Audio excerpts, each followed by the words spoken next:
আসসালামু আলাইকুম। আমি এখন একটা সত্যিকার অর্থে হ্যাভি জোশের খাওয়া বানাবো। বানাইলে বুঝতে পারবেন শেষের দিকে জিনিসটা কি। খুবই মজা খেতে, ছোট বড় সবাই খুবই পছন্দ করবে, তামা তামা করে খেয়ে ফেলবে যতগুলো বানাবেন।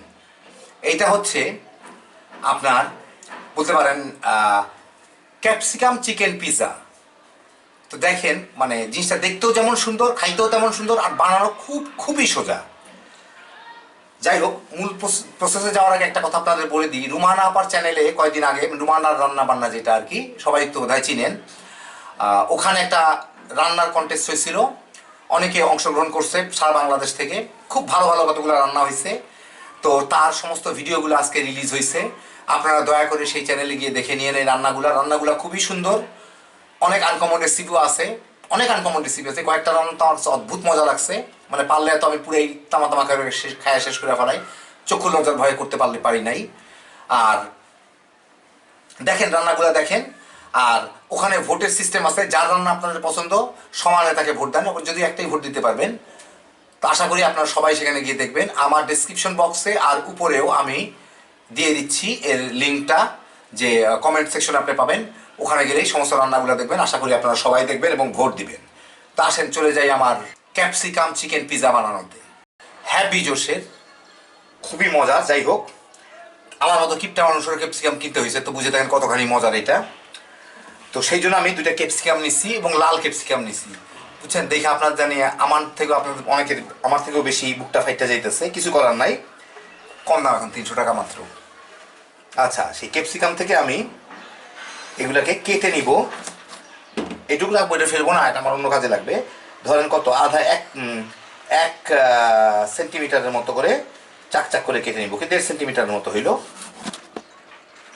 আচ্ছা, এখান থেকে লাল থেকে নিলাম দুইটা, সবুজ থেকেও এরকম দুইটা বাইট করে নিব। মাঝখানের এটুকু ফেলে দিব, স্বাভাবিক।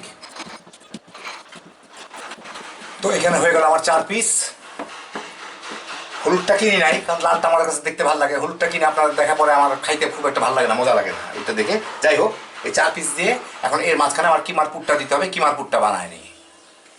এখন আমি এখানে কিছু কিমা নিচ্ছি।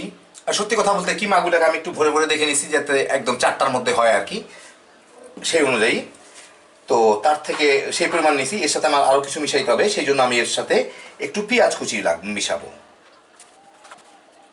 আমার পছন্দ মতো, রুচি মতো, আমার যতদূর প্রয়োজন মনে করি আমি।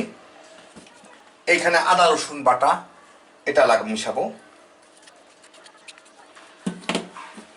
একটু কাঁচা মরিচ আর একটু লাল লাল মরিচ। আমার অসাধারণ সৌন্দর্য জ্ঞানের জন্য আমি লাল মরিচটা মাঝে মাঝে ব্যবহার করি, জানেন আপনারা বোধহয়। ওটা দিব পছন্দ মতো ঝাল। কাটবো যখন তখন ভিতর থেকে যাতে একটু লালচে লালচে দেখা গেলে দেখতে ভালো লাগে। এর সাথে দিব একটু গরম মশলার গুঁড়া, 1 চা চামচের মতো, যার যার রুচি। স্বাদ মতো লবণ দিয়ে এটাকে একটু মাখাবো। আমি আমার মতো করতেছি, আপনারা যদি কেউ করতে চান, ট্রাই করতে চান, আপনাদের পছন্দ মতো মশলা দিয়ে নেবেন। এর বাধ্যবাধকতার কোনো কিছু নাই এখানে যে এতটুকু এইটা দিতে হবে ওইটা দিতে হবে, যার যার রুচি মতো। হইল মোটামুটি, লবণ আর মশলাটা মিশলেই হয়ে যায়।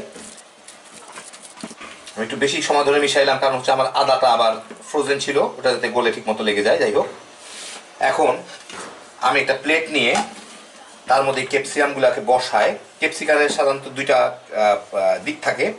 একটা দিক হচ্ছে একটু মানে ছড়ানো, একটা দিক একটু চাপা, স্বাভাবিক, কারণ এটা একদম সোজা তো হয় না। ওর মধ্যে এইগুলাকে স্টাফিংগুলাকে বসাবো, ভরে দিব আর কি। সমান সমান একটু উঁচা উঁচা রাখবো, কারণ এটা তো অ্যাকচুয়ালি শ্রিঙ্ক করবে, যখন পানি ছেড়ে দিবে এটা একটু কমবে।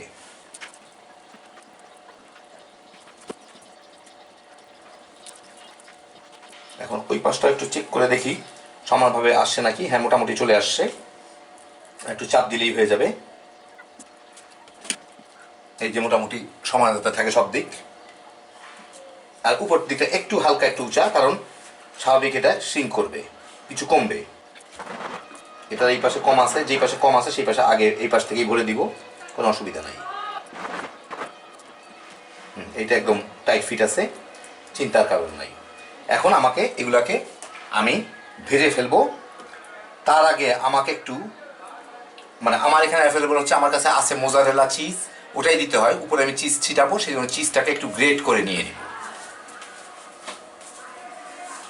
তো এই আমার মোজারেলা চিজ আর এই আমার গ্রেটার, ওটার মধ্যে থেকে আমি মোজারেলা চিজটা কিছুটা শেড করে নিব। অনেকে আবার জানতে চাবেন এটা কি, এটা প্রাণের মোজারেলা চিজ, 200 গ্রামের দাম 150 টাকা। এই যে প্যাকেটটা মোজারেলা চিজ, তবে চিজটা খুব ভালো। তো মোটামুটিভাবে আমি যা গ্রেড করে নিলাম, হ্যাঁ এটা 4টার উপরে যাবে। তো এখন এটাকে আমি ভেজে ফেলব। আচ্ছা, ভাজার আগে আরেকটা কাজ করলাম, একটা বেশি বানায় নিলাম, কারণ অনেকেই জিজ্ঞেস করবেন যে কেটে দেখালেন না ভিতরটা কেমন হয়েছে। তো সে কাটার জন্য আমি এটা রাখলাম, বাকি 4টা তো ছবি তুলবো, আলটিমেটলি ছবি তুলে তো দিতে হবে উপরে। যাই হোক, একটা বেশি বানাইছি, অসুবিধা নাই, খায়া ফেলা মনে তামা তামা করে, কারণ গন্ধে আমার জানটা ভরে যাচ্ছে। আর গতকালকে যে সসেজগুলো বানাইছিলাম তার থেকে আমি এগুলা এরকম গোল গোল করে কেটে নিছি। পিজার উপরে সাধারণত দেয়, তো এটা পিজা টাইপেরই যখন একটা জিনিস হচ্ছে উপরে দিয়ে দিব, দেখতেও ভালো লাগবে, খাইতেও ভালো লাগবে। আর গতকালকেও আমি কতগুলা টমেটো কেচাপ বানায় রাখছিলাম, তো এটা পাত্রে ঢাললাম না, পাত্রটা নষ্ট হবে, এর থেকেই কয়েক চামচ উপরে দিয়ে দিব। ইচ্ছা করলে মানে পাস্তান পিজা সসও দেওয়া যায়, খালি এর মধ্যে অরেগানো অ্যাড করলে পিজা সস হয়ে যাইতো, দরকার নেই অত কিছু। আমি শুধু এই কেচাপটা দিয়ে সারবো। আসেন ভেজে ফেলি। এখন একটা প্যানে একটু তেল গরম দিচ্ছি, দিয়ে তার মধ্যে আমি এইগুলাকে একটা একটা করে ছেড়ে ভাজবো। কিছুক্ষণ থাকার পরে ভালোই সেট হয়ে গেছে দেখতেছি। খুব বেশি আঁচ দিব না, আমি মিডিয়ামের থেকেও অর্ধেক দিব, আর এটা ঢেকে দিই যাতে কিমাটা ভালো মতো সিদ্ধ হয়। হ্যাপি জোশ। এই 5-7 মিনিট পরে উল্টা দিব, দেখেন উপরেরটা মোটামুটিভাবে একটু সিদ্ধ সিদ্ধভাবে হয়ে গেছে। হ্যাঁ, বেশ সুন্দর বাদামি কালারের ভালো হয়েছে না, হ্যাপি জোশ লাগতেছে আমার কাছে। তেলটা ছড়াই দিই, সব দিকে যাতে তেল তেল নিয়ে সুন্দর একটু ভাজা হয়।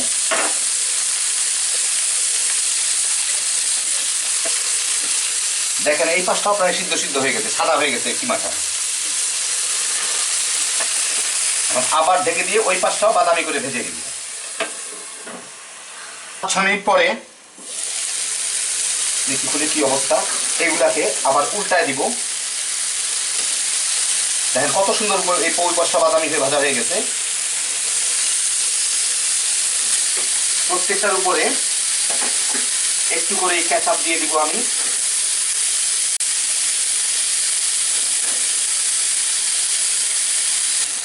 চিজগুলাকে ছড়াই দিব, এই যে গ্রেট করে রাখছিলাম এই চিজগুলা। 2-3টা করে সসেজের টুকরা, লালগুলার উপর একটু সবুজ মরিচ ছড়াই দিই, লাল মরিচও দিয়ে দিই।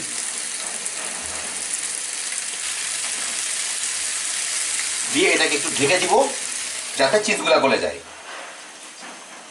দেখাই যাচ্ছে বাইরে থেকে চিজগুলা গলে গেছে। আমি অ্যাকচুয়ালি এখন চুলাটা বন্ধ করে দিব, মিনিট খানেক অপেক্ষা করি একটু সেটেল হওয়ার জন্য। এখন উঠায় দেখি কি অবস্থা।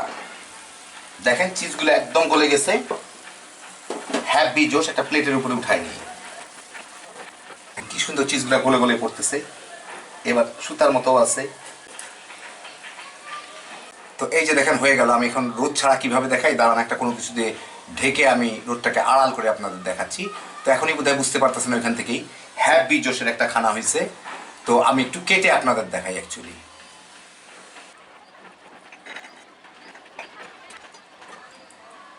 এই দেখেন ভিতরটা, আর কি দেখাবো আপনাদের, আর একটু ক্লোজে এনে আমি দেখাই অ্যাকচুয়ালি। এই যে দেখেন ভিতরটা পুরাই সিদ্ধ হয়ে গেছে, দেখতেই পাচ্ছেন। হ্যাপি জোশের একটা খানা, বাচ্চা কাচ্চা সবাই পছন্দ করবে, বাচ্চারা বিশেষ করে আরও বেশি পছন্দ করবে ক্যাপসিকাম দিয়ে, মুরগির কিমা দিয়ে। দেখেন কত সহজে তৈরি হয়ে যায়। ক্যাপসিকাম থাকলে আর একটু কিমা থাকলে আর কিছু না, একটু বেশ কোনো মতো মিশায় ফিশায় দিলে একটা বানায় ফেলতে পারবেন। হ্যাপি জোশের একটা আইটেম, খুব সহজেই বানায় ফেলা যায়, খালি বানাইবেন আর তামা তামা করে খাইবেন। আল্লাহ আপনাদের সবাইকে ভালো রাখুন, ইনশাল্লাহ আবার দেখা হবে। আল্লাহ হাফিজ।